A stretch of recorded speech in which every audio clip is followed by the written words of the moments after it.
कल्पना कीजिए, यदि कल सुबह समाचार में ये सुना जाए कि भारत के पास न तो प्रधानमंत्री है और न ही राष्ट्रपति, तो क्या होगा? क्या देश ठप हो जाएगा? क्या कानून व्यवस्था रुक जाएगी? क्या अराजकता फैल जाएगी? किंतु आपको ये जानकर आश्चर्य होगा कि संसार में कुछ ऐसे भी देश हैं जहां वास्तव में कई महीनों तक न तो प्रधानमंत्री रहा और न ही राष्ट्रपति। आज के इस वीडियो में हम जानेंगे प्रधानमंत्री या राष्ट्रपति के बिना शासन कैसे चलता है, किन देशों में ऐसा हो चुका है और भारत का संविधान ऐसे समय में क्या कहता है। चलिए शुरू करते हैं। सबसे पहले ये समझना आवश्यक है कि देश व्यक्ति से नहीं व्यवस्था से चलता है। यदि किसी कारणवश प्रधानमंत्री त्यागपत्र दे दें अथवा राष्ट्रपति का पद रिक्त हो जाए तो क्या होगा? व्यवस्था रुकती नहीं है।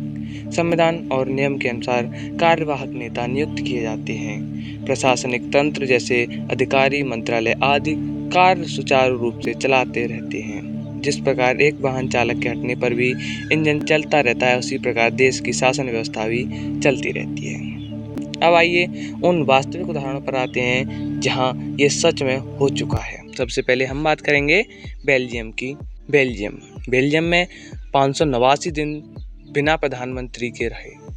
विश्व का सबसे बड़ा उदाहरण है बेल्जियम, जहां वर्ष 2010 में हुए आम चुनाव के पश्चात कोई भी दल पूर्ण बहुमत प्राप्त नहीं कर सका।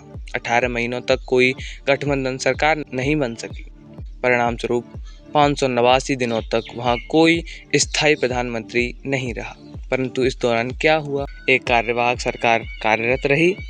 देश की व्यवस्था, शिक्षा, सुरक्षा सभी सेवाएं चालू रहीं। नहीं, देश रुकता नहीं है क्योंकि उसकी नींव व्यक्ति नहीं बल्कि संविधान और संस्थागत व्यवस्था पर टिकी होती है। बेल्जियम, लेबनान, इटली जैसे देशों ने यह सिद्ध कर दिया है कि जब तक संविधान और नियम जीवित हैं, देश चलता रहता है। और अपना तो वही है 10 सब्सक्राइबर के लिए भीख मांगना, तो वो मांग रहे हैं, कर दो प्लीज़ कर दो। अब तो 6 सब्सक्राइबर हो चुके हैं हमारे और 4 रह गए, बस 4 और करवा दो, है ना। जय हिंद, जय भारत।